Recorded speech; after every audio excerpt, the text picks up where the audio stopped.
T20 world cup में पाकिस्तान के semifinal खेलने का इन्हिसार न्यूजीलैंड के मैचेस के नताइज से जुड़ गया है।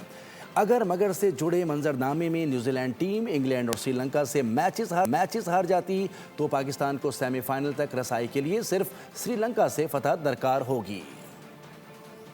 इंग्लैंड से शिकस्त, आखिरी 4 टीमों में शामिल होने के लिए पाकिस्तान का इन्हिसार अगर मगर पर। मौजूदा सूरत हाल में पाकिस्तान को श्रीलंका को हर हाल में शिकस्त देना होगी। इसके साथ जरूरी है कि इंग्लैंड न्यूजीलैंड को जेर करे, श्रीलंका भी न्यूजीलैंड को हराए तो इस सूरत में ग्रीन शर्ट्स का सेमीफाइनल में जाना मुमकिन हो सकता है। ऐसी सूरत में इंग्लैंड 6 पॉइंट्स के साथ सेमीफाइनल का हकदार ठहरेगा। पाकिस्तान भी 3 पॉइंट्स के साथ आखिरी 4 टीमों में शामिल हो जाएगा। श्रीलंका 2 पॉइंट्स के साथ दौड़ से बाहर हो जाएगा।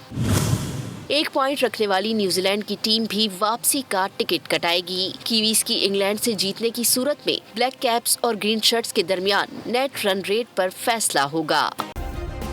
सब्सक्राइब करें और बेल दबाएं ताकि कोई खबर रह न जाए।